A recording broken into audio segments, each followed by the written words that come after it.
Thanks for staying with us. So joining us on the show is the Honorable Minister of Humanitarian Affairs, Disaster Management and Social Development, Hajiya Sadiya Umar Farouq. Welcome to the show, madam. Thank you very much for having me. Good to have you on. So my very first question, we have to go straight into it because we've run out of time. My first question to you, that there were allegations that the money shared in the North did not reach the South for the COVID-19 relief. Could you please clear the air on that? Well, let me start by telling you that this money that is being speculated as being shared is a program that has been in existence since 2016. It's not a COVID-19 money sharing stuff. It is an existing program called the Conditional Cash Transfer under the Social Investment Program. And following Mr. President's directive that we should give 2 months advance to these beneficiaries, that was what I did. That was the directive I carried out. But is it getting to the South? It's getting all first. I was in the South myself. I was in the Southeast precisely. I was in Anambra State and Imo State to flag up the program. It's all over the country. Okay, so coming to the COVID-19 palliatives, we've seen many state governors step up and we've seen pictures of what they've done. But we also know that there is budgets to carry out federal level palliatives. Can you please explain to Nigerians who are worried about the process? How exactly is your ministry distributing palliatives to Nigerians generally? Well, up till now, I've not received any budget for that. What Mr. President directed was that the general reserve of the country should be handed over to us by the Ministry of Agri and General Grains Reserve. And we've been given 70,000 metric tons of grain. And Mr. President also directed the Nigerian Customs Service to give us the cheese rice in their custody. This was what was given to the ministry, and we had immediately started deploying this food relief to the affected stations and then other countries. So you're saying you haven't gotten money from the federal government to facilitate these palliatives? Well, we're still waiting for that, but for the time being, this is what we are doing. We have been given the grain to deploy about 2, and we have done that. Okay, so, okay, ma. Trouble hearing you. Initially, for the first 2 weeks, 3 states were shut down: Lagos, Ogun, and the FCT. What exactly is the relief package for those states where there is a lockdown and their citizens are out of their basic employment? For those of them who live daily, let me have a proper breakdown of what you're doing to give palliatives to citizens of those states, ma'am. Well, we have a national emergency response plan on ground, which is charged with the responsibility of doing this distribution. It is a functional group named called the Group of Marketing, Logistics and Security. Immediately that directive was given, we had deployed this food relief to these two affected states and FCT. FCT were waiting for the last type of step to be deployed. Right. But for Lagos State, I can tell you that all that is due to them has been given to the state government. Right. Now, I read in the papers yesterday that the chairman of Nigerian Government Fund was asking that all the palliatives be handed over to the governors of the states for them to distribute. Is that being carried out, or are you still going to use your own ministry resources to ensure that this gets to the local government level? Well, we are working out on those modalities. And for now, I have told you that we have a structure on ground that is saddled with that responsibility. And this structure comprises of all the critical stakeholders that are involved in this disaster response. This is what we're working with. We are still in discussions with the chairman of Nigerian Government Fund. Okay, ma.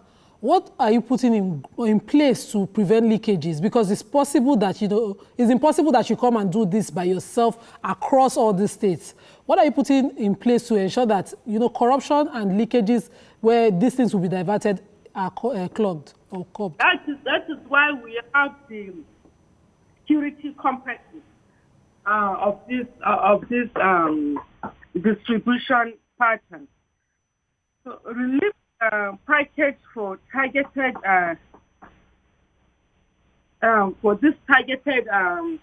locations are being escorted. By the security apparatus of the country. So we have another team of monitoring and evaluation down to the local government levels that will monitor this activity. I worry because I know there's a lockdown. Many ministries are not working, are not functioning. Are you on ground? Because sometimes when we depend a lot on reports from team members, sometimes it doesn't, those policies don't get to where we expect them to get to. So my question to you, madam, is that are you on ground or are you still dependent on the information you're being given from your own ministry? Well, you just mentioned that I can't be everywhere, but we have people on the ground that are monitoring these things, and it's not everybody that is locked down. Right. We have essential staff that are still working. Right. And they still come out. So the papers have the fact that you've been given 40 truckload of rice.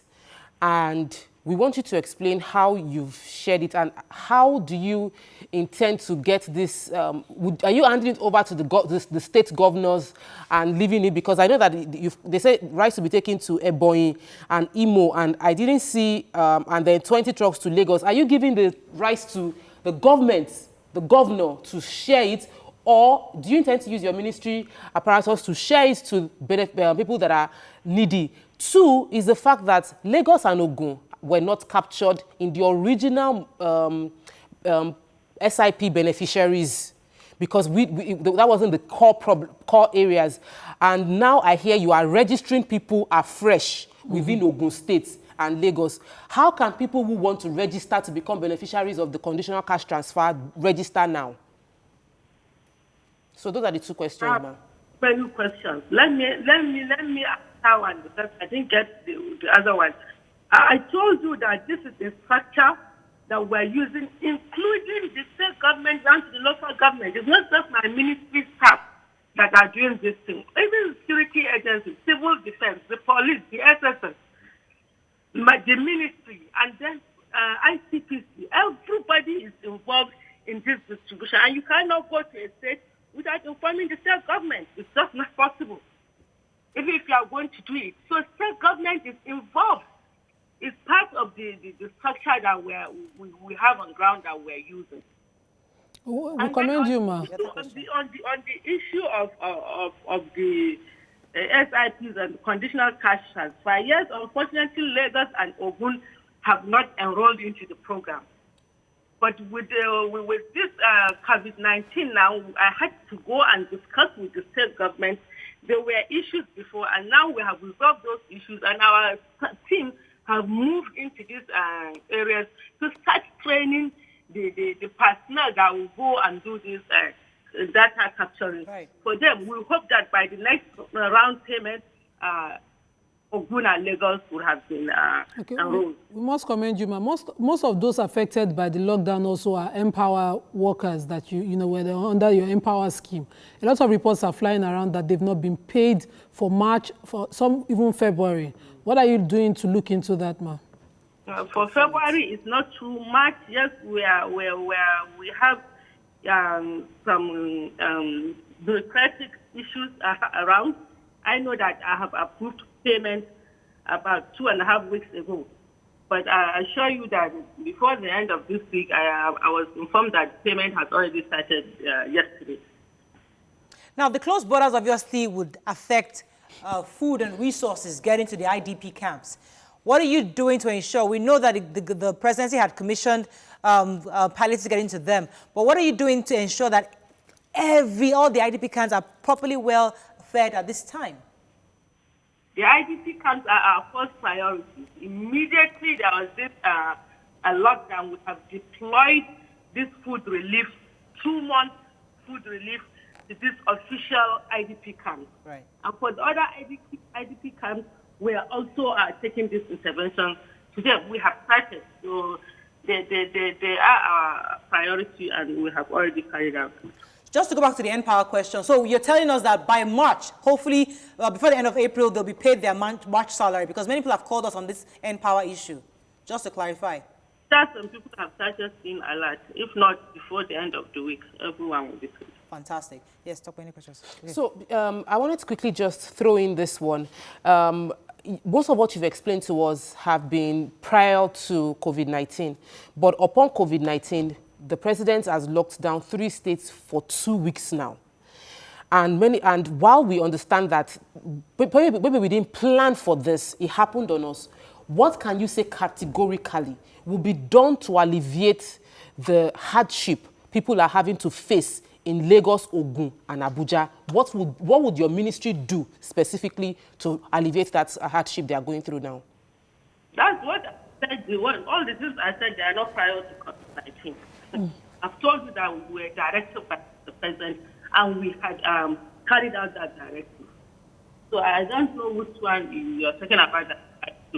COVID-19. All the issues I discussed here are all for COVID-19. Mainly COVID-19, except for the conditional cash transfer, which partially is also COVID-19 because of the 2 months advance by Mr. President directed. Right. Which is beneficiary. Okay. Ma, again, you said that, you partner with state governments and local governments when you're distributing palliatives in states. And I want to understand, is it in terms of cash or food? Number 2 is that what are you doing to get reports? Have you created a measure to get reports of those possible complaints that that might arise from mismanagement or any corruption in any of the states in question? We have a grievance address mechanism in place that if people are not satisfied with what is happening, they report to us. And it's not cash. Our partnership with the state, I told you, it's a structure. It's a structure that is on ground on emergency response plan. So whatever we are taking to them is in kind, really, and we do it together.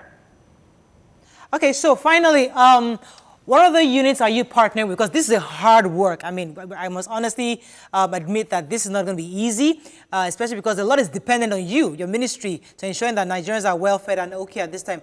What other ministries are you partnering with to help? You've told us the civil defense, the military and all that. But the other ministries, the health ministry, helping you out in any way to support your initiatives and your work? Well, all these civil defense we are talking about, they are under ministries. Mm-hmm. And the composition of the Presidential Task Force on COVID-19 clearly tells it. So all those ministers that are on board or in that task force, we partner with them. All right. Thank you very much. So some people, now we've had issues where palliatives have been hijacked by different states, by certain people. I would like to ask you the final question. Is it possible that when the palliatives are finally ready, maybe it's a bag of rice, or 1 bag of beans, oil, whatever it is, can we get a picture of what it looks like? So when people throw these things out, we have an idea exactly what the government gave us, because sometimes we hear different stories. Oh, I got 1 cup of rice. Oh, I got 1 cup of beans. Is it possible for your ministry to make known to the public what exactly is being given so we know and can verify that indeed certain families are getting these palliatives? I can only speak for the federal government palliatives. And yes, what we have in that package is 25 kg of beans, okay, 25 kg of rice, okay, 25 kg of maize, 25 kg of sorghum or millet, as the case may be, and 25 kg of gari. This is the federal government package that goes to the household. Wow. How many households so far has it reached? On the street that will give this thing. We have identified poor and vulnerable households that will take these items to. But unfortunately, we had issues with Lagos yesterday. I'm sure you are aware. There were protests. Our staff were almost mobbed. and then we had to stop and then go back and drawing board and see how we're going to. Based on your data, ma, and your figures, what number are you targeting in each state? Or in Lagos, for instance? 25% of the population of this affected state. 25%. Yes. 25% of 20 million for Lagos. Of each state. What's the number that has been packed to come to Lagos? Oh, we lost that call. Okay, so at least the good thing is that we Packed to come to Lagos. Oh, we lost that call. Okay, so at least the good thing is that we do have palliatives coming in from the federal government. 25 bags, 25 kg rice, gari, beans. That's commendable compared to what we've seen so far, and quite a few other things. So what we wanted to confirm is how many people are getting it per state and where and when they're going to get it, so we can actually help track it. But thank you very much to the Honorable Minister of Humanitarian Affairs, Disaster Management and Social Development. That was Hajiya Sadiya Umar Farouq on the show with us. And we're really sorry about the staff of our ministry that got mobbed yesterday. I want to appeal to Lagosians. These amenities, these palliatives that are coming to you, can we be orderly? Can we queue up? Can we not fight and beat those who are working, Nigerians like us that are bringing these palliatives to us? Because she said yesterday they couldn't distribute because of what happened. And it's because people like us are on the streets and fighting those that are working for the government, trying to deliver the palliatives so that we can get what we want. We need to work together. Unfortunately, that's all we can take on the show. Can we have any more tweets? Let's run up with some tweets. Oh, there are lots of tweets. Go ahead, please. Stop. Okay. So Adebayo says that, let me quickly get it Okay, out. Imonoha Enekana says, this is the ample time to look into the true numbers of our population.